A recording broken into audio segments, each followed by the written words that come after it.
Xayrlı kun исәнмесез. Яңа гасыр каналында Канун, парламент, җәмгыять программасы. Аны мин Фәйрүзә Мәҗитова дәүләт сайтыннан алып барам. Алдагы 25 минутта атнаның сәяси, иҗтимагый вакыйгаларына тукталырбыз. Ә хәзер бүгенге чыгарылышның төп темалары. Ерак араларны якынайтып, Вьетнам белән Казакстан парламенты вәкилләре Казанда кунакта. 14 тулгач паспортлы булалар. Иң активларга аны Фәрит Мөхәммәтшин тапшыра. Балик булмаганнарга никотин конфетларны сатуны тыярга. Яңа канун проекты әзерләнә. Күптән түгел Татарстанның парламент делегациясе Казакстанга эшлекле сәфәр белән барган иде. Бу атнада Казакстан депутатлары һәм сенаторлары үзләре безгә килде. Ратушада Россия белән Казакстан парламент-ара хезмәттәшлеге комиссиясе утырышы узды. Ике ил арасындагы зур сөйләшүне безнең республикада билгеләүләре очраклы түгел. Тәҗрибә уртаклашыр өлкәләр күп. Цифралы икътисадны үстерү, төбәгара хезмәттәшлек, милләт-ара дуслык. Ике якка да кызыклы булган проектларны безнең иҗат төркеме барлады. Аңлашабыз, тәрҗемәсез, безгә тәрҗемәче кирәкми.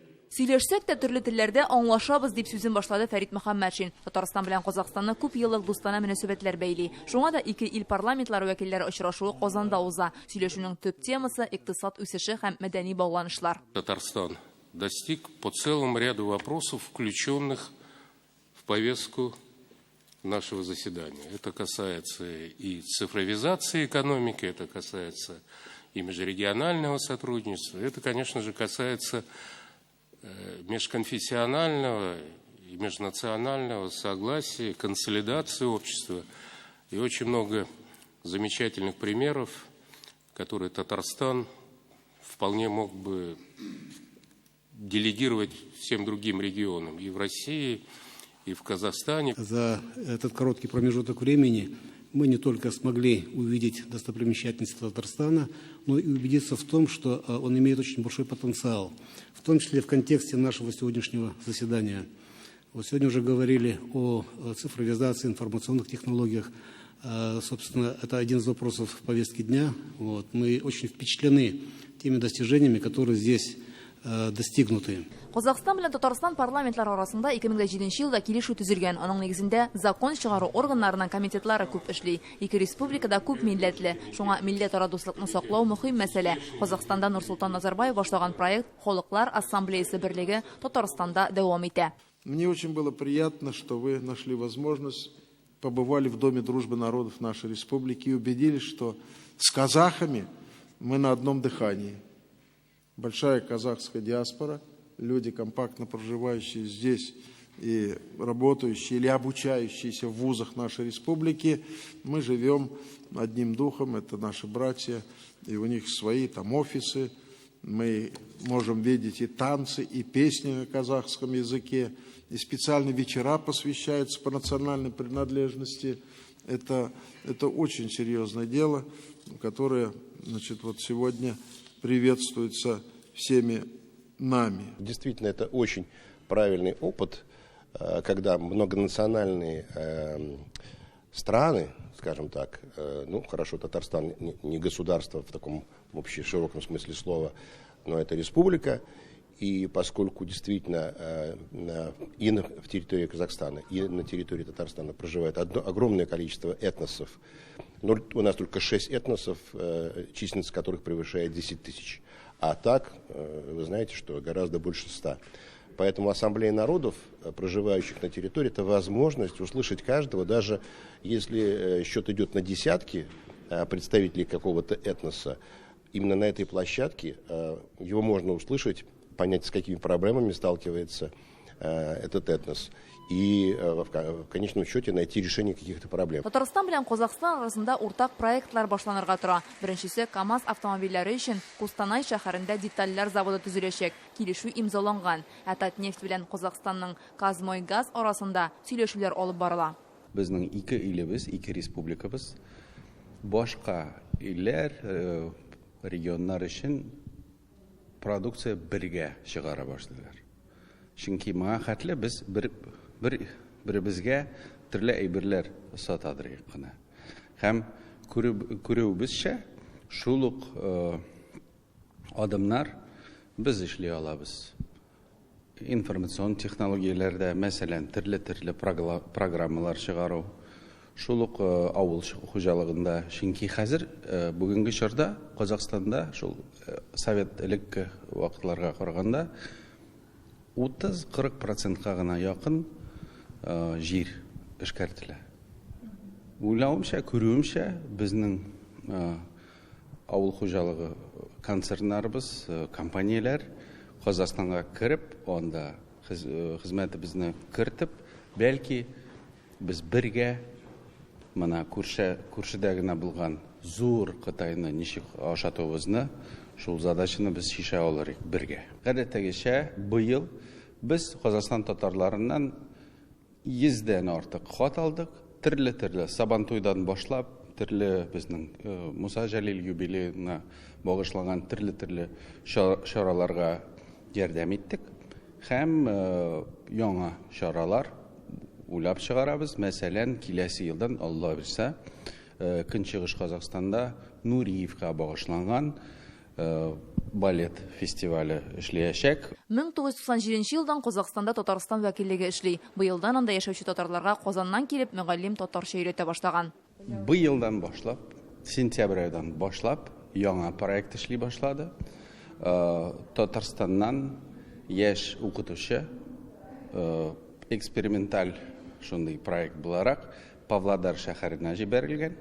Һәм ул анда атна сайын татар дәресләре алып бара. Бу проект бик уңышлы булып чыкты. Павлодар татарлары әлбәттә бик шатлар. Хәзер без бу егетне, Искәндәребезне Казакстанның башка төбәкләргә дә итеп, анда да шундый укыту сессияләрен оештырырга тырышырбыз. Казакстанда 200 мең татар яши. Әлеге тәҗрибәне бөтен республикага таратырга планлаштыралар.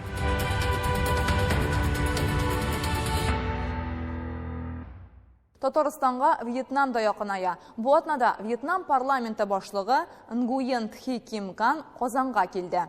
Ул дәүләт сәясәте эшчәнлеге белән танышты, халыклар дуслыгы йортында булды, башкаланың истәлекле урыннарын күрде, президент Рөстәм Миңнеханов белән очрашты. Россия белән танышуын ул Татарстаннан башлаган. Дәүләт думасы белән Вьетнам милли җыелышы арасында парламентара хезмәттәшлекне үстерү бурычы тора.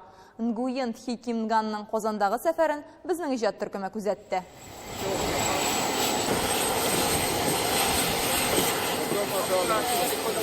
Вьетнам парламенты башлыгы Нгуен Тхи Ким Ган Казанга 2 көнлек эшлекле сәфәр белән килде. Аэропорттан бер кочак чәчәк белән дәүләт сәясәте рәисе Фәрит Мөхәммәтшин каршылады. Кунакны ипи-тоз, милли ризыклар белән сыйладылар. Это русский хлеб, это татарский чак-чак.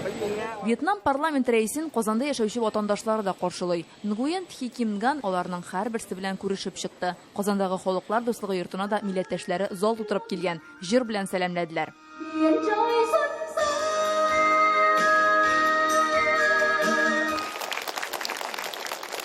Казан вузларында 100-гә якын Вьетнам студенты укый. Татарстан халыклар ассамблеясында Вьетнам милли мәдәни җәмгыяте бар. Татарстанда алар 600 кеше яши. Якшәмбе мәктәбендә балалар Вьетнам телен өйрәнә. Бу шартлар ике ил арасында хезмәттәшлек урнаштыруга җирлек була ала, ди парламент рәисе Фәрит Мөхәммәтшин. Добро пожаловать. Успешной работы здесь. И, пользуясь случаем, хочу поблагодарить вьетнамских граждан, которые живут в нашей республике, учатся здесь, получают образование, трудятся здесь, совершенствуют свое мастерство. Вот в братской, дружной семье многонационального народа Татарстана вьетнамская группа людей, она занимает особое уважительное, почетное место. И как вы уважительно относитесь к своей родине, лидерам своего государства, вы сегодня показали полный зал народу, вьетнамцев, которые пришли на эту встречу. Это знак уважения, признания. Біз Казанның ислам белән христиан динен чагылдыручы гүзәл архитектурасын күреп рәхәтләндек. Вьетнам Россия белән хезмәттәшлеккә зур игътибар бирә. Соңгы елларда федераль дәрәҗәдә дә төбәкләр арасында да мөнәсәбәтләр яхшырды. Узган ел нәтиҗәләре буенча Татарстан белән Вьетнам арасында товар әйләнеше быелның 9 аенда гына да 3 миллиард 400 миллион долларга артып 25 миллион доллар булган. Ике республиканың икътисади мөмкинлекләренә караганда бу санны арттырып булыр иде ди Нгуен Тхи Ким Нган белән очрашуда президент Рөстәм Миңнеханов. Вьетнамга безнең КАМАЗлар, Ми-17 вертолеты, Гепард кораблары сатыла. Кунак Татарстан турында тәэсирләрен язып калдырды. 2019 ел Россиядә Вьетнам елы, ә Вьетнамда Россия елы буларак билгеләп ителә. Хезмәттәшлекне көчәйтү турында сөйләшүне дәүләт сайтында дәвам иттеләр. Бер төркем Вьетнам депутатлары дәүләт сайты эшчәнлеге белән танышты. Парламент бинасы буйлап экскурсия ясадылар. Соңрак Фәрит Мөхәммәтшин белән кара-каршы аралаштылар. Надеюсь, что насыщенная, но короткая программа вашего пребывания позволит сформировать общее представление о нашей многонациональной республике и внесет свой вклад в развитие взаимопонимания между нашими государствами. Я один раз всего был во Вьетнаме в своей жизни по случаю межправительственного заседания Россия-Вьетнам комиссии, где мы открывали сервисный центр КАМАЗа. Рәхмәт сезгә безгә хөрмәт күрсәткәнегез өчен. Мин Россиягә рәсми сәфәр барышында беренче тапкыр мондый гүзәл шәһәр Казанга килдем. Минем янда премьер-министр урынбасары утыра. Без киләчәктә хезмәттәшлек өчен ачык. Без монда үзебезгә карата җылы мөнәсәбәт тоябыз. Вьетнам белән Татарстан арасында сәүдәне арттырырга мөмкинлек зур диелде. Сәүдә, икътисад, нефть химиясе, энергетика, машина төзелеше, медицина, фармацевтика, авыл хуҗалыгы өлкәсе. Бу юнәлешләрдә хезмәттәшлекне җайга салу Россия белән Вьетнам парламентлары арасында килешү нигезендә мөмкин булачак дип өметләнә кунаклар. Аларның Россиягә эш сәфәрләренең төп максаты Дәүләт Думасы белән Вьетнам милли җыелышы арасында хезмәттәшлек комиссиясе утырышында катнашу. Вьетнам милли җыелышы җитәкчесе Казан университетында да лекция укыды.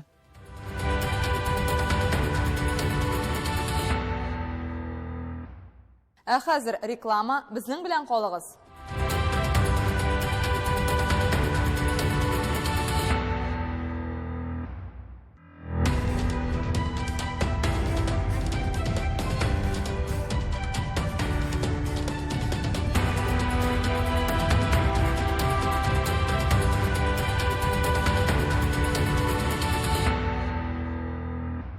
Хукук бузуларны булдырмау буенча эш, республиканың инвестиция компанияләренә уңайлы шартлар, хастаханәләрдә өлкән буын өчен гериатрия кабинетларын ачу. Бу турыда дәүләт советының комитет утырышларында сөйләштеләр. Депутатлар нәрсәгә игътибар итәргә инде? Алга таба.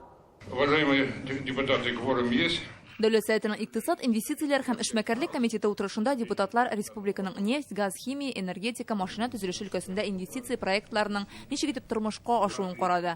Россиядә эшмәкәрлеккә төрле дәүләт ярдәме каралган. Бу өстенлекле үсеш территорияләре, махсус икътисади зоналар, индустриаль парклар. Алар барысы да республикага инвестицияләрне күбрәк җәлеп итү өчен эшли. Бу турыда Татарстанның сәүдә сәнәгать министрының урынбасары да әйтә. За последние 5 лет в Татарстане модернизировано 4 крупных энергетических станций, что позволило увеличить мощность энергосистемы на 1,2 гигаватта. Это Казанская ТЭЦ-2, Нижнекамская ТЭЦ, Казанская ТЭЦ-3 и Казанская ТЭЦ-1. Булар арасында Таиф НК проекты нефтьнең авыр калдыкларын эшкәртү заводы төзелә. Таиф компанияләр төркеме яңа Алифин комплексы төзелеше буенча эшли. Инвестиция проектларына этәргеч бирү республиканың икътисади сәясәтенең төп юнәлешләренең берсе. Моның өчен федераль законнар бар. Аларның берсе шәхси инвесторларның керткән капиталын саклау һәм аларга ярдәм итү, һәм алар өчен шартлар тудыру турында. Бу федераль канун Дәүләт Думасында беренче укылышта кабул ителгән. Хәзер төбәк парламентларыннан аңа төзәтмәләр көтәләр. Әлеге җыелышта республиканың зур оешмалары вәкилләре дә катнашты.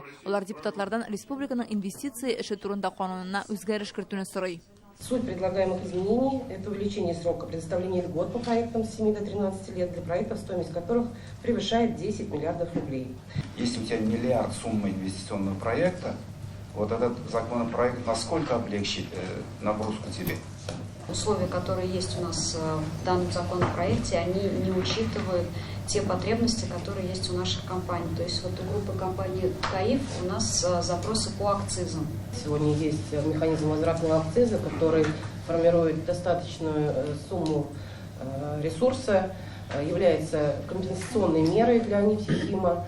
И отсутствие оговорки в законопроекте о стабилизации этого возвратного механизма приведет к тому, что в любой момент времени этот механизм может быть исключен. Соответственно, предприятие выпадает из обоймы, и вся инвестиционная программа, будь она на середине пути, будет реализована, может подвергнуться сомнению ее возможности завершения. Комитет иктисад министрлыгына федераль законны үйреніп, бүгін дәулет ярдәменең файдасын анализларга кушты. Позвольте представить приглашенных в нашем заседании. Монысы парламентның социаль сәясәт комитеты утырышы. Беренче итеп республика сархауханәләрендә өлкән буын өчен гериатрия кабинетларын булдыру турында сүз барды. Что же такое гериатрия? Это частный раздел геронтологии, который занимается изучением, профилактикой и лечением болезней старческого возраста. Республика хастаханаларында өлкәннәрне айрым кабинетларда кабул итү 2018 елда башланган. Ел башында Татарстанда 10 кабинет булса, хәзер 46-га җитә. Быелның 1 июленнән Татарстан хастаханаларында тәүлек буе дәвалана ала торган 143 ятак урын булдырылган. Быел Казанның 11 хастаханасы базасында тагын 10 булдырылырга тиеш. Слышали цифру 46, вроде она так впечатляет, но если сказать, что 12 это Казань, 5 это Челны, то мы сразу же понимаем, что многие наши муниципальные образования остаются за бортом этой важнейшей программы. Более того, если брать сейчас планируемые кабинеты в 2021 году, а их, к сожалению, тоже очень мало, то мы в 2020, вернее, то мы к 2021 году не выполняем с вами ту, в общем-то, установку, которая нам дана нашим президентом в его послании. Балик булмаганнарга составында никотин булган продукцияны сатуны чикләү турында канун проектында карадылар. Письма в наш комитет о принятии родительское сообщество и учителя обратили внимание, что дети употребляют какие-то сосательные там таблетки, где-то это мармеладки, и даже были случаи, в общем-то, отравления, потому что данные таблетки содержали многократно большую дозу никотина, то есть одна вот такая таблетка сосательная от 3 сигарет до 3 пачек могла содержать по количеству никотина. Поэтому на федеральном уровне сегодня этот вопрос не урегулирован. Тот законопроект, который сегодня рассмотрен в первом чтении, вы, наверное, все слышали, он больше все-таки касается табакосодержащих, это кальянов и вейпов, хотя мы о вейпах тоже в данном законопроекте говорим. Интернет аша яисә сәүдә нукталарында балик булмаганнарга бу конфетларны саткан очракта физик затларга 3000-нән 5000-гә, вазифаи затларга 30000-нән 50000-гә, ә юридик затларга 100,000-нән 150,000-гә кадәр штраф сугу планлаштырыла.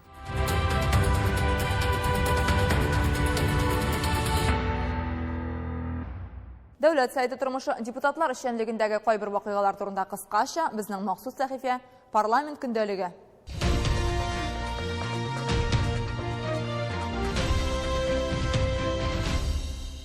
Россия Конституциясы көне уңайыннан дәүләт сайты рәисе Фәрит Мөхәммәтшин яшь татарстанлыларга паспорт тапшырды.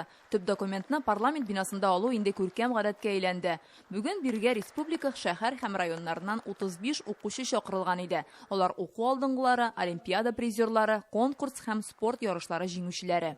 Шушы дәүләт советына чакырып паспорт тапшырабыз. Мин сезне чын күңелдән тәбрик итәм. Сездә дә бик гомергезгә истә кала торган вакыйга булып, паспорт алган көнегез шушылай бүгенге дәүләт советында үтә. Это очень смешанные чувства, потому что ты чувствуешь гордость, ты чувствуешь то, что ты один из тех, кто получил, можно сказать, персональное приглашение. Ты испытываешь очень положительные эмоции.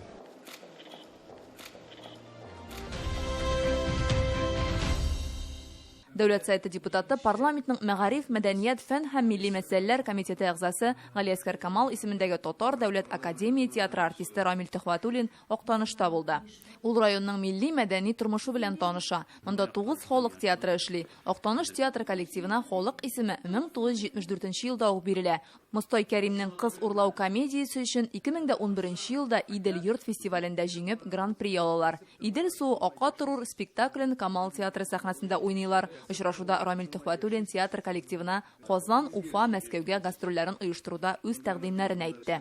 Депутат Актаныш гуманитар гимназия интернатында укытучылар белән аралашты. Әлфия Авзалованың интерактив музеен күрде. Анда татар мөхитендә белем бирү, туган телне, гореф-гадәтләрне, милли йолаларны саклау, әхлак тәрбиясе турында зур сөйләшү узды. Мен бүген шын мәгънәсендә татар мөхитенә эләктем. Менә әйтеп киттегез сез, мин бүген булачак дәүләт театр артистлары белән күрештем. Алар белән фикерләштек. Анасын сезнең искиткеч матур эштәлекле мәктәптә балалар белән очраштым. Менә кая барма, мин шаккатып, сөйнеп тордым. 2024 елга Татарстан авыл хуҗалыгы продукциясен читкә сатуны 2 тапкыр арттырмакчы. Бу хакта министр Марат Җәббаров хәбәр итте.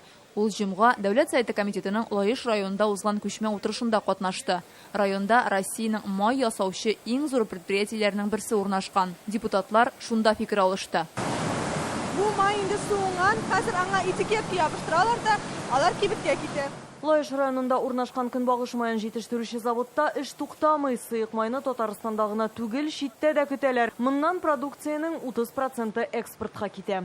Менә шундый алтын елга булып, көнбагыш мае кибетләргә агам, көненә бу тармакта гына да 200 тонна сыек май җитештерелә. Моннан ул Татарстан һәм Россия буйлап кына түгел, бәйсез дәүләтләр берлеге илләренә дә юл тота.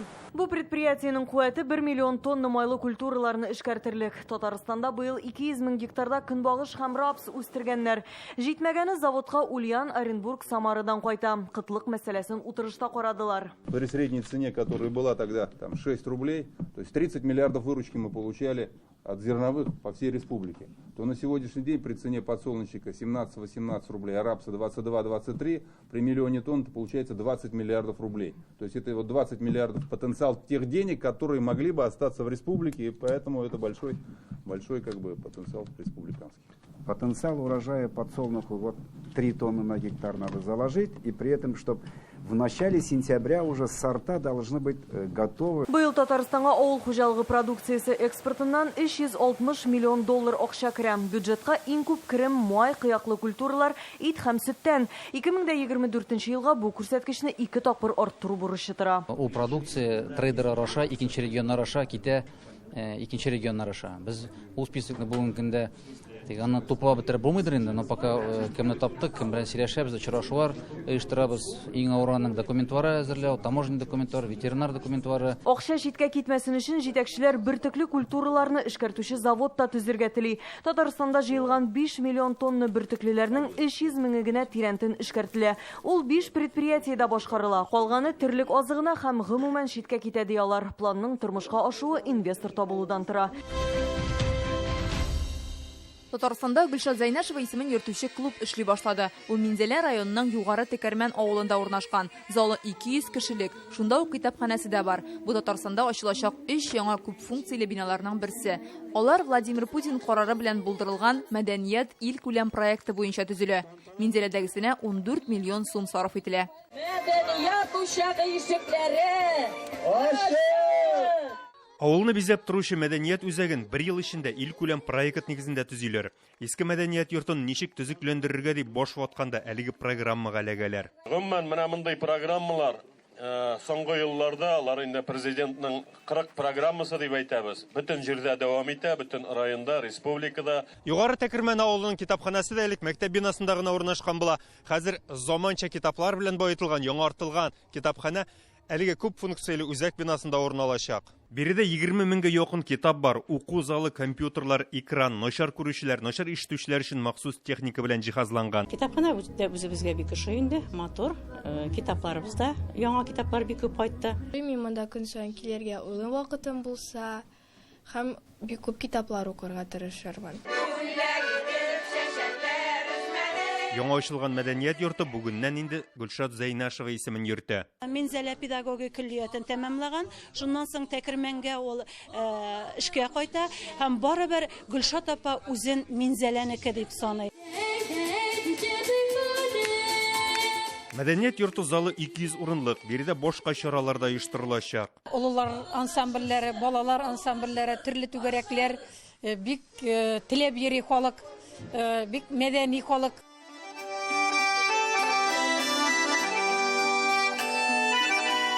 Авылда сәнгать яратучы кешеләр яши. Шуңа бүген районга Татарстан президенты бүләк иткән 2 гармонның берсен яшьләрне дә өйрәтү максаты белән мәдәният йортына тапшырдылар. Бүгенге менә шушылар, игътибарыгыз өчен зур рәхмәт. Нәкъ бер атнадан очрашканга кадәр мин Фәйрүзә Мәчитова сезнең белән сау булашам. Кануннарны белегез, парламент тормышын күзәтегез. Сау-сәламәт булыгыз.